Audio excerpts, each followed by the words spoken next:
ब्रह्मा जी बोले, हे माता, भगवान श्री कृष्ण की कृपा से मुझे तुम्हारे चरण कमलों के दर्शन का सौभाग्य प्राप्त हुआ है। ये चरण सर्वत्र और विशेषतः भारतवर्ष में सभी के लिए परम दुर्लभ है। मैंने पूर्व काल में पुष्कर तीर्थ में सूर्य के प्रकाश में बैठकर परमात्मा श्री कृष्ण की प्रसन्नता के लिए 60,000 वर्षों तक तपस्या की। तब वरदाता श्री हरि मुझे वर देने के लिए स्वयं पधारे। उनके वर मांगो ऐसा कहने पर मैंने प्रसन्नता पूर्वक अभिष्ट वर मांगते हुए कहा, हे गुणान्वित परमेश्वर, जो सबके लिए परम दुर्लभ है, उन राधिका के चरण कमल का मुझे इसी समय शीघ्र दर्शन कराइए। मेरी ये बात सुनकर ये श्री हरि मुझ तपस्वी से बोले, वत्स, इस समय क्षमा करो, उपयुक्त समय आने पर मैं तुम्हें श्री राधा के चरणार विंदों के दर्शन कराऊंगा। ईश्वर की आज्ञा निष्फल नहीं होती, इसलिए मुझे तुम्हारे चरण कमलों के दर्शन प्राप्त हुए हैं। माता, तुम्हारे ये चरण गोलोक में तथा इस समय भारतवर्ष में भी सबकी मनोवांछा के विषय हैं। सब देवियां प्रकृति की अंशभूता हैं, अतः वे निश्चय ही जन्य और प्राकृतिक हैं। तुम श्री कृष्ण के आधे अंग से प्रकट हुई हो, अतः सभी दृष्टियों में श्री कृष्ण के समान हो। तुम स्वयं श्री कृष्ण हो और ये श्री कृष्ण राधा हैं, अथवा तुम राधा हो और ये स्वयं श्री कृष्ण हैं। इस बात का किसी ने निरूपण किया हो, ऐसा मैंने वेदों में नहीं देखा है। अंबिके, जैसे गोलोक ब्रह्मांड से बाहर और ऊपर है, उसी तरह वैकुंठ भी है। माँ, जैसे वैकुंठ और गोलोक अजन्य है, उसी प्रकार तुम भी अजन्या हो। जैसे समस्त ब्रह्मांड में सभी जीवधारी श्री कृष्ण के अंशांश है, उसी प्रकार उन सब में तुम ही शक्ति स्वरूपिणी होकर विराजमान हो। समस्त पुरुष श्री कृष्ण के अंश है और सारी स्त्रियां तुम्हारी अंशभूता हैं। परमात्मा श्री कृष्ण की तुम देह रूपा हो, अतः तुम ही इनकी आधारभूता हो। माँ, इनके प्राणों में तुम प्राणवती हो और तुम्हारे प्राणों में ये परमेश्वर श्री हरि प्राणवान है। अहो, क्या किसी शिल्पी ने किसी हेतु से इनका निर्माण किया है? कदापि नहीं। अंबिके, ये श्री कृष्ण नित्य हैं और तुम भी नित्या हो। तुम इनकी अंश रूपा हो या ये भी तुम्हारे अंश हैं, इसका निरूपण किसने किया है? मैं जगत सृष्टा ब्रह्मा स्वयं वेदों का प्राकट्य करने वाला, उस वेदों के गुरु के मुख से पढ़कर लोग विद्वान हो जाते हैं, परंतु वेद अथवा पंडित तुम्हारे गुणों या स्तोत्रों का शतांश भी वर्णन करने में असमर्थ हैं। फिर दूसरा कौन तुम्हारी स्तुति कर सकता है? स्तोत्रों का जनक है ज्ञान और सदा ज्ञान ही जननी है बुद्धि। माँ राधे, उस बुद्धि की भी जननी तुम हो, फिर कौन तुम्हारी स्तुति करने में समर्थ होगा? जिस वस्तु का सबको प्रत्यक्ष दर्शन हुआ है, उसका वर्णन करने में तो कोई भी विद्वान समर्थ हो सकता है, परंतु जो वस्तु कभी देखने और सुनने में भी नहीं आई, उसका निरूपण कौन कर सकता है? मैं, महेश्वर और अनंत कोई भी तुम्हारी स्तुति करने की क्षमता नहीं रखते। सरस्वती और वेद भी अपने को असमर्थ पाते हैं। परमेश्वरी, फिर कौन तुम्हारी स्तुति कर सकता है? मैंने आगमों का अनुसरण करके तुम्हारे विषय में जैसा कुछ कहा है, उसके लिए तुम मेरी निंदा न करना।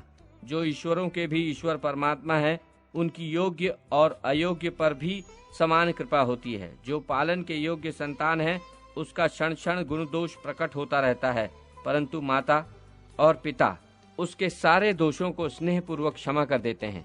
यूं कहकर जगत सृष्टा ब्रह्मा उन दोनों के सर्ववंध और सर्ववांछित चरण कमलों को प्रणाम करके उनके सामने खड़े हो गए। जो मनुष्य ब्रह्मा जी के द्वारा किए गए इस स्तोत्र का तीनों संध्याओं के समय पाठ करता है, वो निश्चित ही राधा माधव के चरणों की भक्ति एवं दास से प्राप्त कर लेता है। अपने कर्मों का मूलोच्छेद करके सुदुर्जय मृत्यु को भी जीतकर समस्त लोगों को लांघता हुआ वो उत्तम गोलोक धाम में चला जाता है। भगवान नारायण कहते हैं, ब्रह्मा जी की स्तुति सुनकर श्री राधा ने उनसे कहा, विधाता, तुम्हारे मन में जो अभिष्ट है वो वर मांग लो। राधिका की बात सुनकर जगत सृष्टा ब्रह्मा ने उनसे कहा, माँ, तुम दोनों के चरण कमलों की भक्ति ही मेरा अभिष्ट वर है, उसे ही मुझे दे दो। विधाता के इतना कहते ही श्री राधा ने तत्काल बहुत अच्छा कहकर उनकी प्रार्थना स्वीकार कर ली।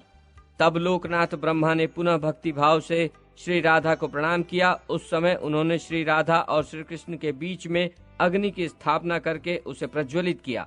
फिर श्री हरि के स्मरण पूर्वक विधाता ने विधि से उस अग्नि में आहुति डाली।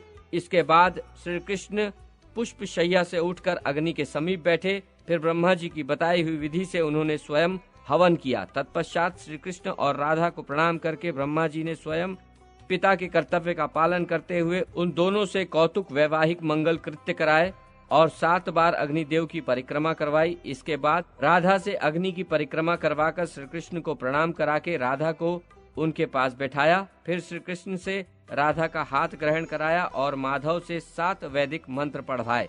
तत्पश्चात वेदज्ञ विधाता ने श्री हरि के वक्ष स्थल पर राधिका का हाथ रखवाकर राधा के पृष्ठ देश में श्री कृष्ण का हाथ रखवाया और राधा से 3 वैदिक मंत्रों का पाठ करवाया। तदनंतर ब्रह्मा ने पारिजात के पुष्पों की आजानुलंबनी माला श्री राधा के हाथ से श्री कृष्ण के गले में डलवाई। तत्पश्चात कमल जन्मा विधाता ने पुनः श्री राधा और श्री कृष्ण को प्रणाम करके श्री हरि के हाथ से श्री राधा के कंठ में मनोहर माला डलवाई। फिर श्री कृष्ण को बिठाया और उनके वाम पार्श्व में मंद मंद मुस्काती हुई श्री हृदया राधा को भी बिठाया। इसके बाद उन दोनों के हाथ जुड़वाकर 5 वैदिक मंत्र पढ़वाए। तत्पश्चात विधाता ने पुनः श्री कृष्ण को प्रणाम करके जैसे पिता अपनी पुत्री का दान करता है उसी प्रकार राधिका को उनके हाथ में सौंप दिया और भक्ति भाव से वे श्री कृष्ण के सामने खड़े हो गए। इसी बीच आनंदित और पुलकित हुए देवगण दुदुम्भी, आनक और मूरज आदि बाजे बजाने लगे। विवाह मंडप के पास पारिजात के फूलों की वर्षा होने लगी। श्रेष्ठ गंधर्वों ने गीत गाए और झुंड की झुंड अप्सराएं नृत्य करने लगी। ब्रह्मा जी ने श्री हरि की स्तुति की और मुस्कुराते हुए उनसे कहा, आप दोनों के चरण कमलों में मेरी भक्ति बढ़े, यही मुझे दक्षिणा दीजिए।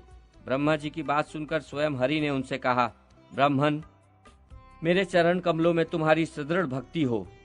अब तुम अपने स्थान को जाओ, तुम्हारा कल्याण होगा, इसमें संशय नहीं है। वत्स, मैंने जो कार्य तुम्हारे जिम्मे लगाया है उसका मेरी आज्ञा के अनुसार पालन करो। मुने, श्री कृष्ण का यह आदेश सुनकर जगत विधाता ब्रह्मा श्री राधा और कृष्ण को प्रणाम करके प्रसन्नता पूर्वक अपने लोक में चले गए। ब्रह्मा जी के चले जाने पर मुस्कुराती हुई देवी राधिका ने बाकी चितवन से श्री हरि के मुख की ओर देखा और लज्जा से अपना मुंह ढक लिया।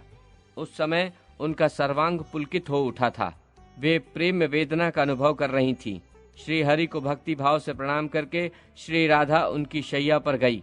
वहां चंदन, अगरू, कस्तूरी और केसर का अंगराग रखा हुआ था। श्री राधा ने श्री कृष्ण के ललाट में तिलक करके उनके वक्ष स्थल पर चंदन लगाया। फिर सुधा और मधु से भरा हुआ मनोहर रत्न पात्र भक्ति पूर्वक श्री हरि के हाथ में दिया। जगदीश्वर श्री कृष्ण ने उस सुधा का पान किया।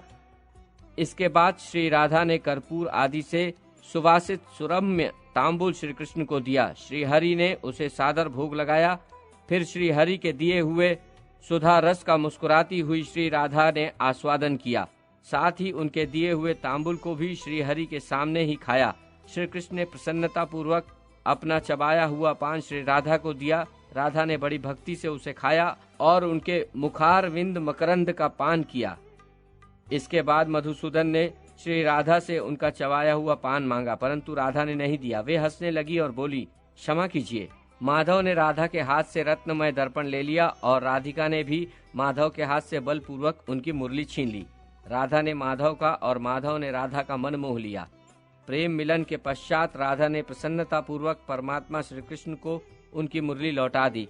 श्री कृष्ण ने भी राधा को उनका दर्पण और उज्जवल क्रीड़ा कमल दे दिया। उनके केशों की सुंदर वेणी बांध दी और भाल देश में सिंदूर का तिलक लगाया। विचित्र पत्र रचना से युक्त सुंदर वेश संवारा। उन्होंने जैसी वेश रचना की उसे विश्वकर्मा भी नहीं जानते हैं। फिर सखियों की तो बात ही क्या है। जब राधा श्री कृष्ण की वेश रचना करने को उद्वित हुई तब वे किशोरावस्था का रूप त्याग कर पुनः शिशु रूप हो गए। राधा ने देखा बाल रूप श्री कृष्ण सुधा से पीड़ित हो रहे हैं। नंद ने जैसे भयभीत अच्युत को दिया था उसी रूप में वे इस समय दिखाई दिए। राधा व्यथित हृदय से लंबी सांस खींचकर इधर उधर उस नवतरुण श्री कृष्ण को देखने और ढूंढने लगी। वे शोक से पीड़ित और विरह से व्याकुल हो उठी। उन्होंने कातर भाव से श्री कृष्ण के उद्देश्य से यह दीनता पूर्वक बात कही, मायेश्वर, आप अपनी इस दासी के प्रति ऐसी माया क्यों करते हैं? इतना कहकर राधा पृथ्वी पर गिर पड़ी और रोने लगी। उधर बाल कृष्ण भी वहीं रो रहे थे। इसी समय आकाशवाणी हुई, राधे, तुम चिंता क्यों करती हो? श्री कृष्ण के चरण कमल का चिंतन करो। जब तक रास मंडल की आयोजना नहीं होती तब तक प्रतिदिन रात में तुम यहाँ आओगी, अपने घर में अपनी छाया छोड़कर स्वयं यहाँ उपस्थित हो तुम श्री हरि के साथ नित्य मनोवांछित क्रीड़ा करोगी। अतः रो मत, शोक छोड़ो और अपने इन बाल रूपधारी प्राणेश्वर मायापति को गोद में लेकर घर जाओ। जब आकाशवाणी ने सुंदरी राधा को इस प्रकार आश्वासन दिया, तब उसकी बात सुनकर राधा ने बालक को गोद में उठा लिया और पूर्वोक्त पुष्पोद्यान वन तथा उत्तम रत्न मंडप की ओर पुनः दृष्टिपात किया। इसके बाद राधा वृंदावन से तुरंत नंद मंदिर की ओर चल दी। नारद, वे देवी मन के समान तीव्र गति से चलने वाली थी, अतः आधे निमेष में वहां जा पहुंची। उनकी वाणी त्रिग्ध एवं मधुर थी, आंखें लाल हो गई थी। वे यशोदा जी की गोद में उस बालक को देने के लिए उद्यत होकर इस प्रकार बोली, मैया, ब्रज में आपके स्वामी ने मुझे ये बालक घर पहुंचाने के लिए दिया था। भूख से आतुर होकर रोते हुए इस स्थूलकाय शिशु को लेकर मैं रास्ते भर यातना भोग रही हूँ। मेरा भीगा हुआ वस्त्र इस बच्चे के शरीर में सट गया है। आकाश बादलों से घिरा हुआ है, अत्यंत दुर्दिन हो रहा है। मार्ग में फिसलन हो रही थी, कीच काच बढ़ गई है। यशोदा जी, अब मैं इस बालक का बोझ ढोने में असमर्थ हो गई हूँ। भद्रे, इसे गोद में ले लो और स्तन देकर शांत करो। मैंने बड़ी देर से घर छोड़ रखा है, अतः जाती हूँ। सती यशोदे, तुम सुखी रहो। ऐसा कहकर बालक को देकर राधा अपने घर को चली गई। यशोदा ने बालक को घर में ले जाकर चूमा और स्तन पिलाया। राधा अपने घर में रहकर बाह्य रूप से गृह कर्म में तत्पर दिखाई देती थी, परंतु प्रतिदिन रात में वहां वृंदावन में जाकर श्री हरि के साथ क्रीड़ा करती थी। वत्स नारद, इस प्रकार मैंने तुमसे शुभद सुखद तथा मोक्षदायक पुण्यमय श्री कृष्ण चरित्र कहा। अब अन्य लीलाओं का वर्णन करता हूँ। श्री कृष्ण द्वारा बकासुर, प्रलंबासुर और केशी का वध, उन सबका गोलोक धाम में गमन, उनके पूर्व जीवन का परिचय, पार्वती के त्रैमासिक व्रत का सविधि वर्णन तथा नंद की आज्ञा के अनुसार समस्त व्रजवासियों का वृंदावन में गमन। भगवान नारायण कहते हैं, मुने, एक समय की बात है, माधव श्री कृष्ण अन्यान्य बालकों और हलधर के साथ खा पीकर खेलने के लिए श्री वन में गए। वहां मधुसूदन ने नाना प्रकार की बालोचित क्रीड़ाएं की। वह क्रीड़ा समाप्त करके गोप बालकों के साथ उन्होंने गोधन को आगे बढ़ाया। वहां वन में स्वादिष्ट जल पीकर वे महाबली श्री कृष्ण उस स्थान से गोधन सहित मधुवन में गए। उस वन में एक बलवान और भयंकर दैत्य था, जिसकी आकृति और मुख बड़े विकराल थे। उसका रंग सफेद था। वह पर्वताकार दैत्य बगुले के आकार में दिखाई देता था। उसने देखा, गोष्ठ में गौओं का समुदाय है और ग्वाल बालों के साथ केशव और बलराम भी विद्यमान हैं। फिर तो जैसे अगस्त्य ने वातापी को उदरस्थ कर लिया था, उसी प्रकार वह दैत्य वहां सबको लीला पूर्वक लील गया। श्री हरि बकासुर के ग्रास बन गए हैं। यह देख सब देवता भय से कांप उठे।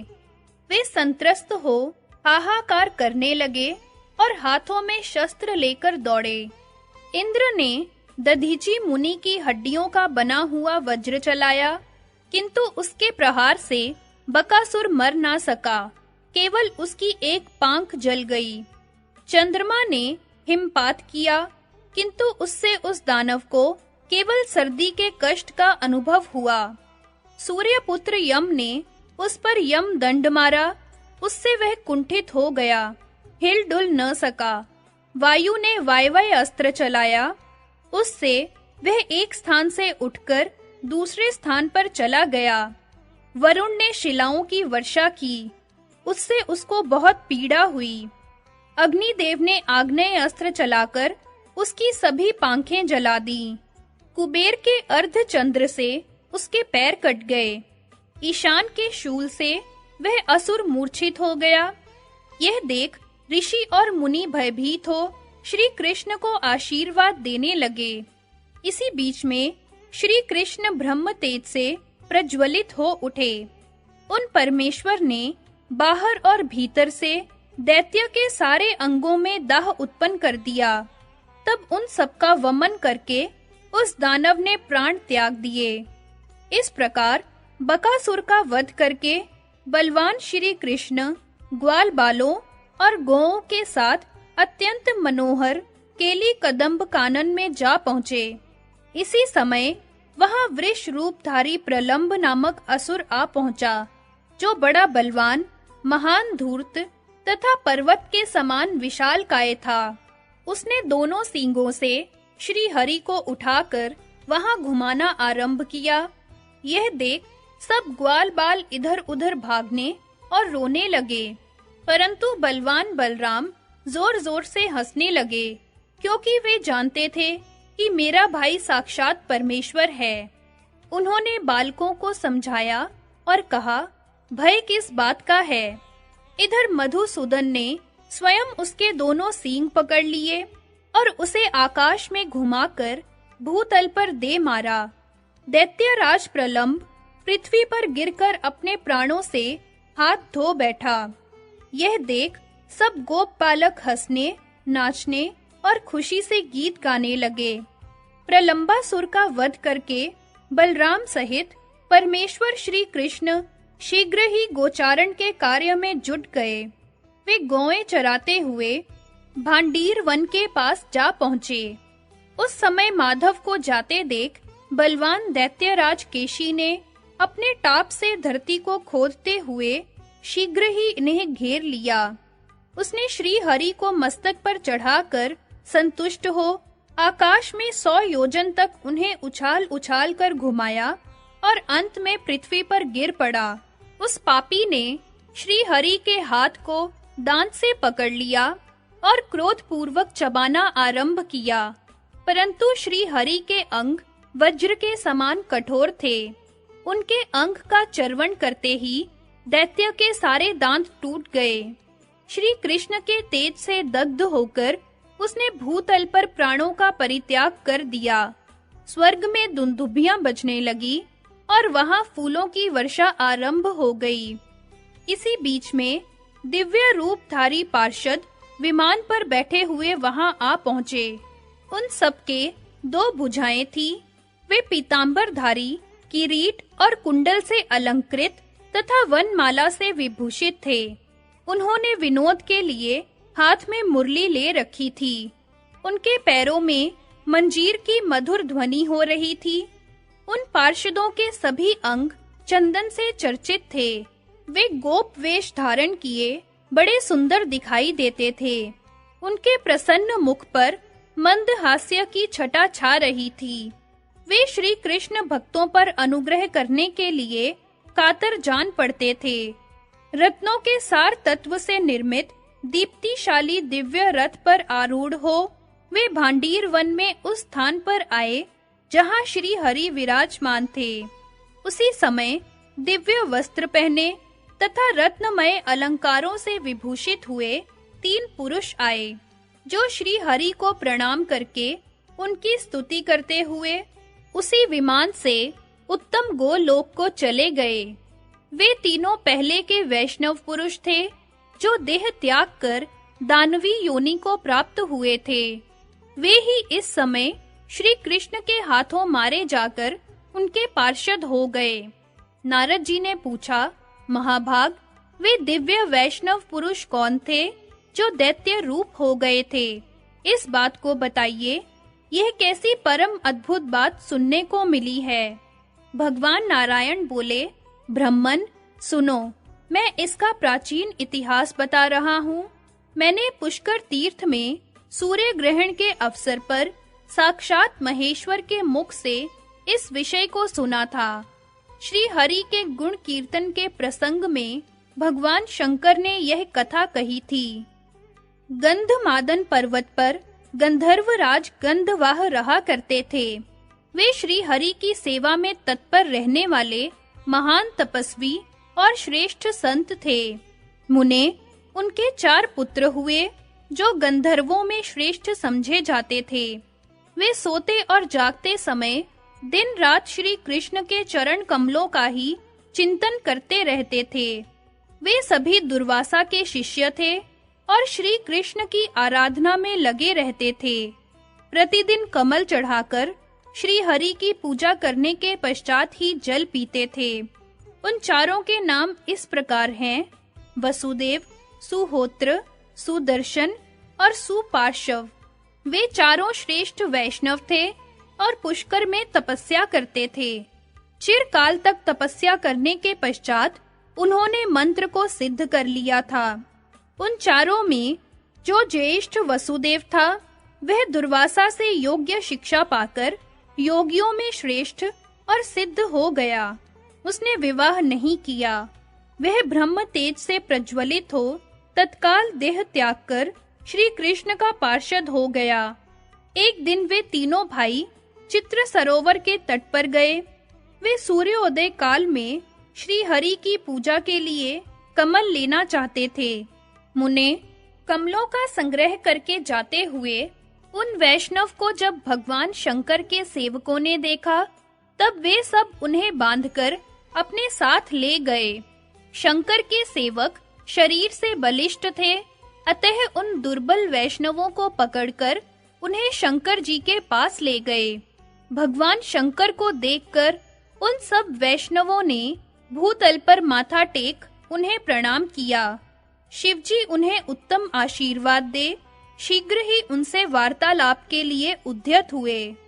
उस समय उनके प्रसन्न मुख पर मुस्कुराहट खेल रही थी और वे उन भक्तजनों पर अनुग्रह करने के लिए कातर हो चुके थे। भगवान शिव ने पूछा, पार्वती के सरोवर में प्रवेश करके कमल लेने वाले तुम लोग कौन हो? पार्वती के व्रत की पूर्ति के लिए 1,00,000 यक्ष उस सरोवर की रक्षा करते हैं। पार्वती पति विषयक सौभाग्य की वृद्धि के लिए जब त्रैमासिक व्रत आरंभ करती है, तब वे लगातार 3 महीने तक श्री हरि को भक्ति भाव से प्रतिदिन 1 सहस्त्र कमल चढ़ाती हैं। भगवान शिव का यह वचन सुनकर वे तीनों वैष्णव भयभीत हो भक्ति से मस्तक झुका कहा, हाथ जोड़ प्रभो, हम लोग गंधर्वराज गंधवाह के पुत्र गंधर्वों में श्रेष्ठ हैं।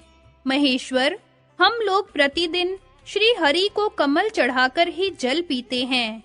हे नाथ, हम यह नहीं जानते थे कि पार्वती के द्वारा इस सरोवर की रक्षा की जाती है। आप यह सारे कमल ले लीजिए और अपने व्रत को सफल बनाइए। महादेव, हम आज कमल नहीं चढ़ाएंगे और जल भी नहीं पिएंगे। हमने आपको ही वे कमल अर्पित कर दिए। जिनके चरण कमल का प्रतिदिन चिंतन करके हम कमल से पूजा करते हैं, आज साक्षात उन्हीं को कमल अर्पण करके हम सबके सब पवित्र हो गए।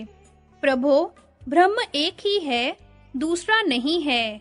उनके कहाँ देह और कहाँ रूप। भक्तों पर अनुग्रह करने के लिए ही भगवान शरीर धारण करते हैं। रूप भेद माया से ही प्रतीत होता है। प्रभो, आप ये कमल ले लीजिए, क्योंकि आप ही हमारे प्रभु हैं। अच्युत, हमारा हृदय जिसके ध्यान से परिपूर्ण है, आप अपने उसी रूप का हमें दर्शन कराइए। जिसकी 2 भुजाएं हैं, कमनीय किशोर अवस्था है, श्याम सुंदर रूप है, हाथ में विनोद की साधन भूता मुरली है, जो पीतांबरधारी हैं, जिसके 1 मुख और 2 नेत्र हैं, वे चंदन और अगुरु से चर्चित हैं, जिसके प्रसन्न मुख पर मंद मुस्कान की प्रभा फैल रही है, जो रत्नमय अलंकारों से विभूषित है, जिसका वक्षस्थल स्थल मणिराज कौस्तुभ की कांति से अत्यंत उज्जवल दिखाई देता है, जिसकी चूड़ा में मोर का पंख लगा है और जो मालती की माला से विभूषित है, पारिजात के फूलों के हारों से अलंकृत है, करोड़ों कंदर्पों के लावण्य का मनोहर लीला धाम है, समूह की समूह गोपियां मंद मुस्कान और बाकी चितवन से जिसकी ओर देखा करती हैं, जो नूतन यौवन से संपन्न तथा राधा के वक्षस्थल स्थल पर विराजमान है, ब्रह्मा आदि जिसकी स्तुति करते हैं, जो सबके लिए वंदनीय, चिंतनीय और वांछनीय है, और जो स्वात्माराम, पूर्ण काम तथा भक्तों पर अनुग्रह के लिए कातर रहने वाला है, आपके उसी रूप का हम दर्शन करना चाहते हैं। ऐसा कहकर वे श्रेष्ठ गंधर्व भगवान शंकर के सामने खड़े हो गए। श्री कृष्ण के रूप का वर्णन सुनकर भगवान शंकर के श्री अंगों में रोमांच हो आया।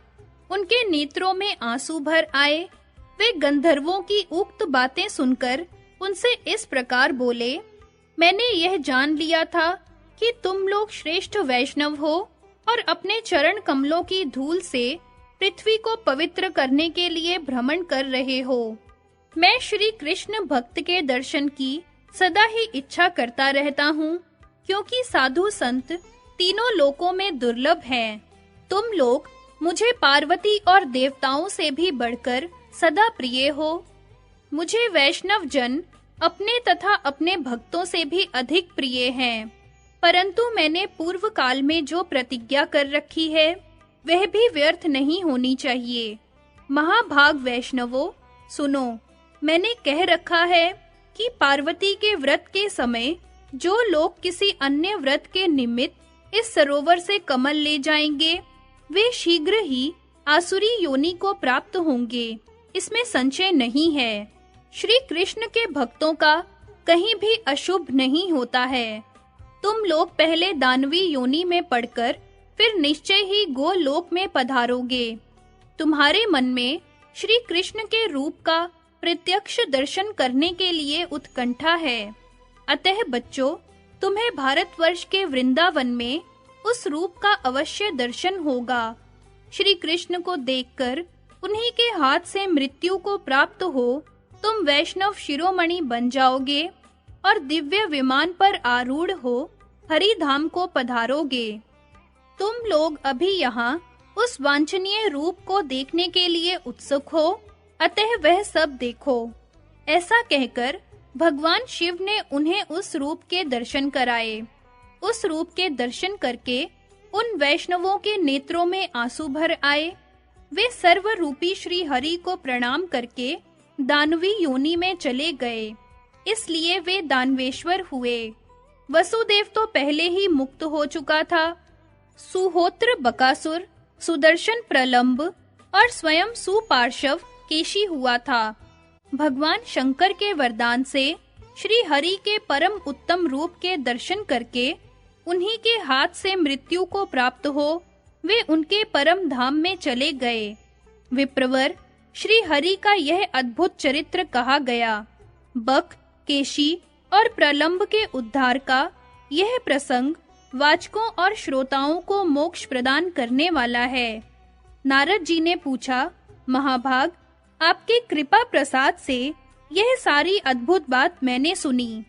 अब मैं यह सुनना चाहता हूँ कि पार्वती ने कौन सा व्रत किया था, उस व्रत के आराध्य देव कौन हैं, उसका फल क्या है और उसमें पालन करने योग्य नियम क्या हैं। भगवन, उस व्रत के लिए उपयोगी द्रव्य कौन-कौन से हैं, कितने समय तक वह व्रत किया जाता है और उसकी प्रतिष्ठा में क्या-क्या करना आवश्यक होता है। प्रभु, भली भांति विचार कर बताइए। इसे सुनने के लिए मेरे मन में बड़ा कौतूहल है। श्री नारायण बोले, मुने, यह त्रैमासिक नामक व्रत है जो नारी के पति विषयक सौभाग्य को बढ़ाने वाला है। इस व्रत के आराध्य देवता हैं राधिका सहित भगवान श्री कृष्ण। उत्तरायण के विषुव योग में इसका आरंभ होता है और दक्षिणायन आरंभ होने तक इसकी समाप्ति हो जाती है। वैशाख की संक्रांति से एक दिन पहले संयम पूर्वक रहकर निश्चय ही हविष्य का सेवन करें। फिर वैशाख की संक्रांति के दिन स्नान करके गंगा तट पर व्रत का संकल्प लें। तदनंतर व्रती पुरुष कलश पर, मणि में, शालग्राम शिला में अथवा जल में राधा सहित श्री कृष्ण का पूजन करे। पहले 5 देवताओं की पूजा करके भक्ति भाव से राधा वल्लभ श्री कृष्ण का ध्यान करें। उनके साम वेदोक्त ध्यान का वर्णन करता हूँ, सुनो।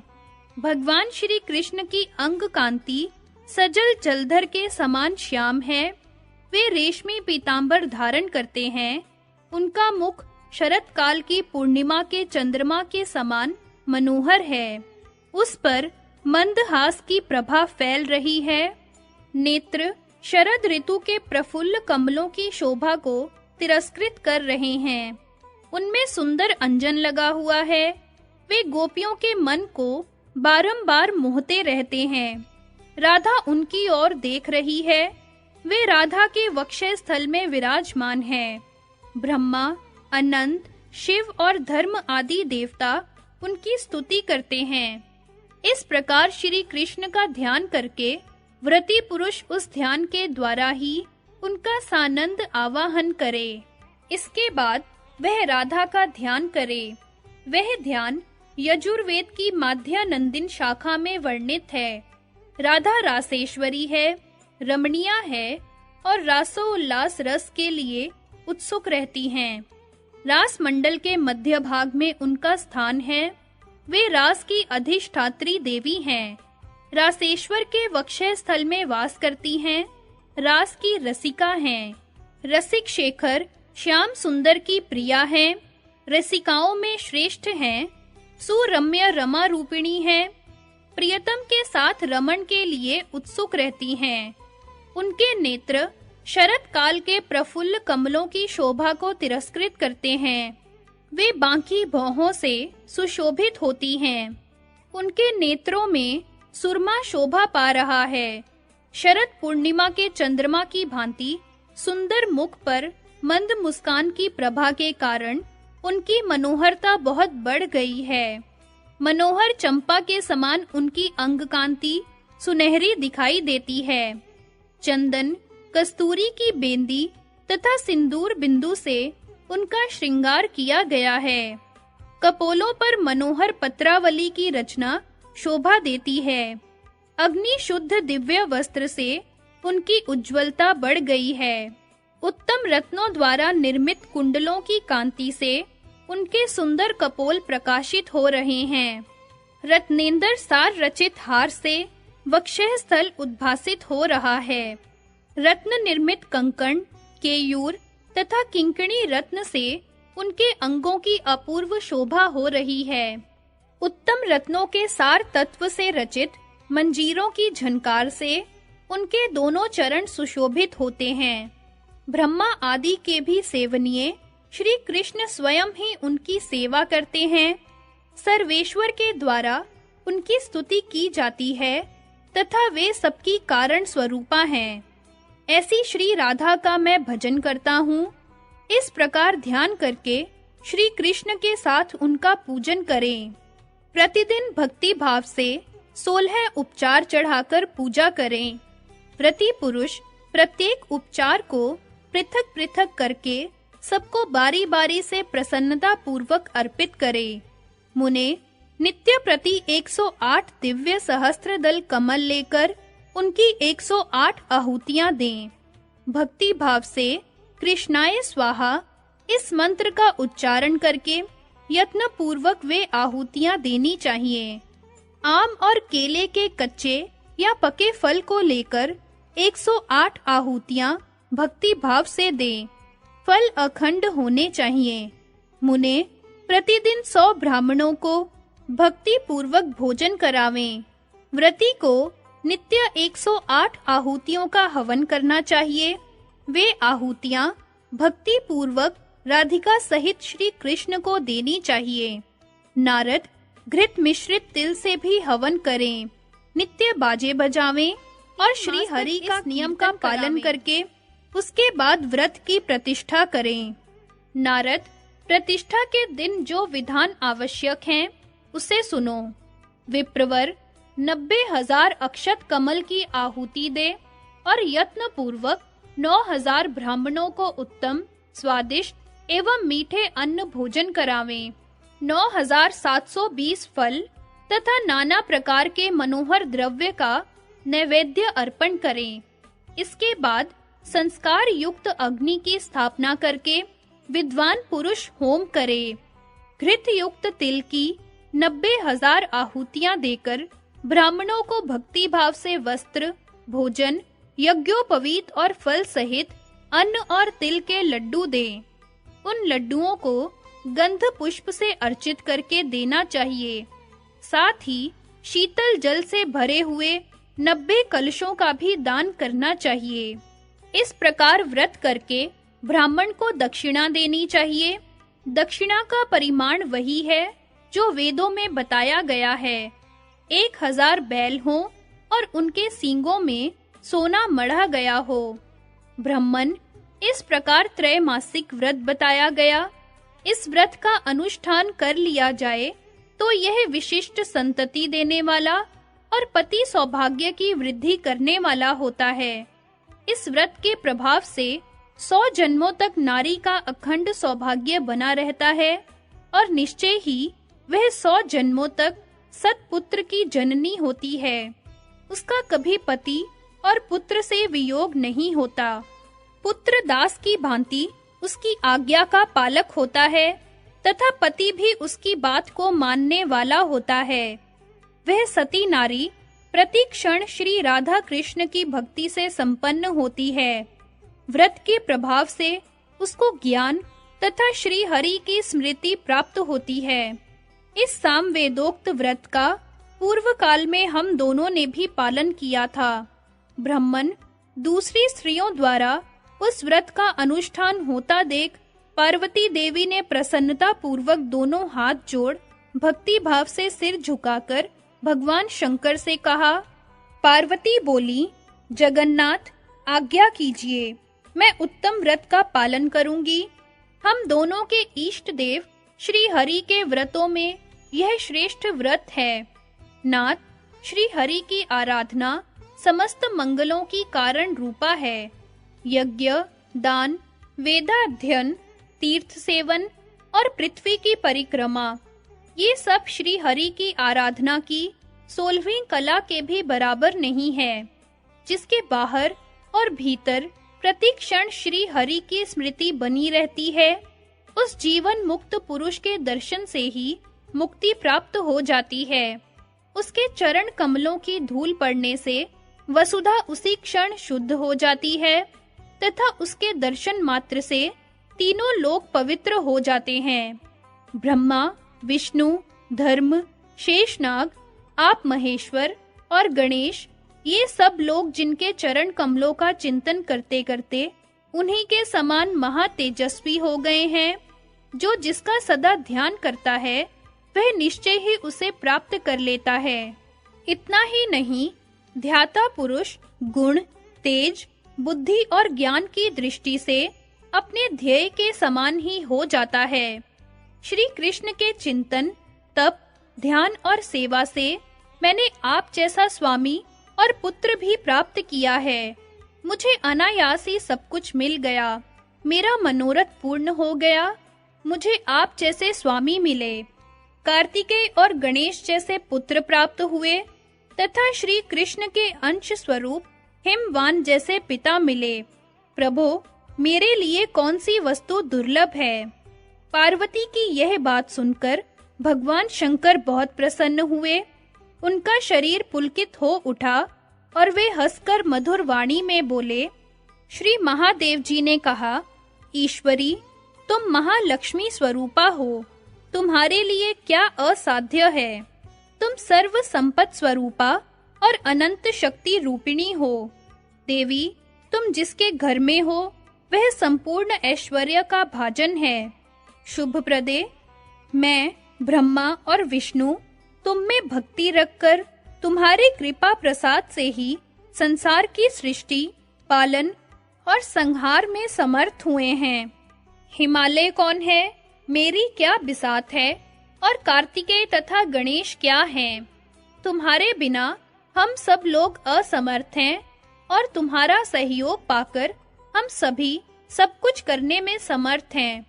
जो पतिव्रता के योग्य है और जो प्राचीन काल से श्रुति में सुनी गई है, वह आज्ञा परमेश्वर की आज्ञा है। पतिव्रते, उस ईश्वरीय आज्ञा को स्वीकार करके तुम व्रत का पालन करो। अब तक जिन स्त्रियों ने इस व्रत का पालन किया है, उन सब की अपेक्षा विलक्षण ढंग से तुम इस त्रैमासिक व्रत का अनुष्ठान करो। इस व्रत में भगवान सनत कुमार तुम्हारे पुरोहित हों। सुंदरी, इसमें जितने कमलों, ब्राह्मणों और द्रव्यों की आवश्यकता हो, उन सबको देने के लिए मैं उद्यत हूँ। तुम कुबेर को द्रव्य कोष का संरक्षक नियत करो। इस व्रत में दानाध्यक्ष मैं रहूंगा और स्वयं भगवती लक्ष्मी धन देने वाली होंगी। अग्निदेव वेद का पाठ करेंगे, वरुण देवता जल देंगे, यक्ष लोग वस्तुओं को ढोकर लाने का काम करेंगे और स्कंद उनके अध्यक्ष रहेंगे। इस व्रत में स्थान को झाड़ बुहार कर शुद्ध करने का काम स्वयं वायुदेव करेंगे। इंद्र रसोई परोसेंगे, चंद्रमा व्रत के अधिष्ठापक होंगे। प्रिय सूर्य देव दान का निर्वाचन करेंगे। योग्य अयोग्य की यथोचित व्याख्या करेंगे। सुंदरी व्रत के लिए जो उपयोगी और नियमित द्रव्य हो, उसे देकर उससे भी अधिक फल फूल तुम श्री हरि की सेवा में समर्पित करो। व्रत में जितने ब्राह्मणों को भोजन कराने का नियम है, उतनों को भोजन कराकर तुम उससे भी अधिक असंख्य ब्राह्मणों को भक्ति भाव से भोजन के लिए निमंत्रित करो। समाप्ति के दिन सुवर्ण, रत्न, मोती और मूंगा आदि व्रतोक्त दक्षिणा देकर सारा धन ब्राह्मणों को बांट दो। ऐसा कहकर भगवान शंकर ने पार्वती से उस व्रत का अनुष्ठान करवाया। पार्वती ने सब स्त्रियों की अपेक्षा विलक्षण रूप से उस व्रत का संपादन किया। नारद, इस प्रकार पार्वती जी ने जो व्रत किया था, वह सब मैंने कह सुनाया। पार्वती के व्रत में ब्राह्मण लोग रत्न ढोकर ले जाने में असमर्थ हो गए। नारद, यह सारा इतिहास तो तुमने सुन लिया। अब जिसका प्रकरण चल रहा है, वह श्री कृष्ण का बाल चरित्र सुनो। यह श्री कृष्ण की बाल लीला पद पद में नई नई प्रतीत होगी। पूर्वोक्त दानवेंद्रों का वध करके श्री कृष्ण ग्वाल बालों के साथ गोकुल में अपने घर को गए, जो कुबेर भवन के समान समृद्धिशाली था।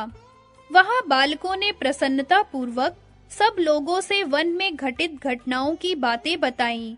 यह सुनकर सब लोग चकित रह गए, किंतु नंदी जी को बड़ा भय हुआ।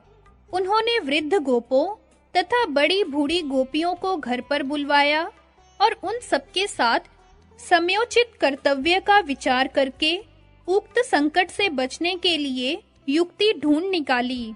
युक्ति निश्चित करके गोपराज उस स्थान का त्याग कर देने को उद्यत हो गए। मुने, उन्होंने उसी क्षण सबको वृंदावन में चलने की आज्ञा दी। नंद जी की आज्ञा सुनकर सब लोग वहां जाने को उद्यत हो गए। गोप गोपियां, बालक बालिकाएं सब इस नई यात्रा के लिए तैयार हो गए। समस्त ग्वाल बाल श्री कृष्ण और हलधर के साथ प्रसन्नता पूर्वक चल दिए। अनेक प्रकार की वेशभूषा वाले वे बालक गीत गाते हुए जा रहे थे। कोई वंशी की तान छेड़ते थे, तो कोई सींग बजाते थे। किन्हीं के हाथों में करताल थे। कुछ लोगों ने अपने हाथों में वीणा ले रखी थी। किन्हीं के हाथों में शर यंत्र थे, तो किन्हीं के सिंगे। कुछ गोप बालकों ने अपने कानों में नए पल्लव पहन रखे थे। कितनों ने अध खिले कमल और दूसरे दूसरे फूल धारण कर रखे थे। किन्हीं के हाथों में फूलों के नए नए गजरे थे। कुछ लोगों ने अजानु लंबिनी वनमाला गले में डाल रखी थी। कुछ बालकों ने पल्लवों तथा फूलों से अपनी चोटियां सजा रखी थी। विप्रवर, सब ग्वाल बाल, तरुण अवस्था वाली गोपियों के यूथ और बड़ी बूढ़ी गोपियों की अपार संख्या थी। मुने, श्री राधा की जो सुशीला आदि सहेली गोपियां थी, वे नाना प्रकार के अलंकारों से विभूषित हो बड़ी भव्य दिखाई देती थी। दिव्य वस्त्र धारण कर हर्ष से मुस्कुराती हुई वे सब की सब वृंदावन की ओर चली। कोई शिबिका पर सवार थीं, तो कोई रथ पर। राधिका देवी रत्नमय अलंकारों से विभूषित हो सुवर्णमय उपकरणों से युक्त रथ पर बैठकर उन सब सहेलियों के साथ यात्रा कर रही थी। यशोदा और रोहिणी जी भी रत्नमय अलंकारों से अलंकृत हो सुवर्णमय उपकरणों से सुसज्जित रथ पर चढ़कर जा रही थी। नंद, सुनंद, श्रीदामा, गिरिभानु, विभाकर, वीरभानु और चंद्रभानु ये प्रमुख गोपगण हाथी पर बैठकर सानंद यात्रा कर रहे थे।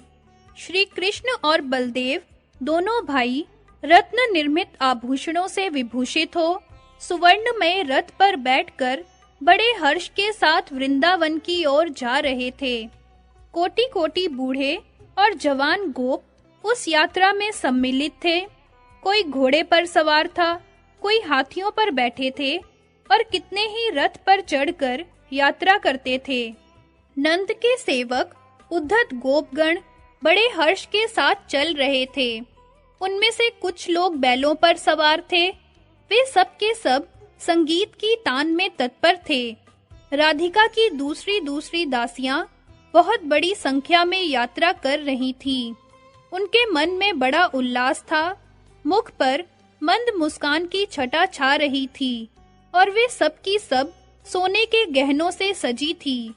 उनमें से कितनों के हाथ में सिंदूर थे, कितनी ही काजल लेकर चल रही थी, किन्हीं के हाथों में कंदुक थे तो किन्हीं के पुतलियां। कुछ सुंदरी दासियां अपने हाथों में भोग द्रव्य और क्रीड़ा द्रव्य लेकर चल रही थी। किन्हीं के हाथों में वेश रचना की सामग्री थी तो किन्हीं के हाथों में फूलों की मालाएं। कुछ गोपियां हाथों में वीणा आदि वाद्य लिए सानंद यात्रा कर रही थी। कुछ अपने साथ अग्नि शुद्ध दिव्य वस्त्रों का भार लिए चल रही थी। कितनी ही चंदन, अगुरु, कस्तूरी और केसर का द्रव ले जा रही थी। कोई संगीत में मग्न थी तो कोई विचित्र कथाएं कह रही थी। उस समय कोटि-कोटि शिबिकाएं, रथ, घोड़े, गाड़ियां, बैल और लाखों हाथी आदि चल रहे थे। मुने वृंदावन में पहुंचकर सबने उसे गृह शून्य देखा। तब वे सभी लोग वृक्षों के नीचे यथास्थान ठहर गए। उस समय श्री कृष्ण ने गोपों को अभीष्ट गृह और गौओं के ठहरने के स्थान बताते हुए कहा, आज इसी तरह ठहरो, कल सब व्यवस्था हो जाएगी। श्री कृष्ण की यह बात सुनकर गोपों ने पूछा, कन्हैया, यहाँ कहाँ घर हैं? उनका यह प्रश्न सुनकर श्री कृष्ण बोले, इस स्थान पर बहुत से स्वच्छ ग्रह हैं जिन्हें देवताओं ने बनाया है, परंतु उन देवताओं को प्रसन्न किए बिना कोई भी ग्रह हमारी दृष्टि में नहीं आ सकते। अतः गोपगण आज वन देवताओं की पूजा करके बाहर ही ठहरो। प्रातःकाल तुम्हें यहाँ निश्चय ही बहुत से रमणीय ग्रह दिखाई देंगे। धूप, दीप, नैवेद्य, भेंट, पुष्प और चंदन आदि के द्वारा वट के मूल भाग में स्थित चंडिका देवी की पूजा करो। श्री कृष्ण की यह बात सुनकर गोपों ने दिन में देवताओं की पूजा करके भोजन आदि किए और रात में वहीं प्रसन्नता पूर्वक शयन किया।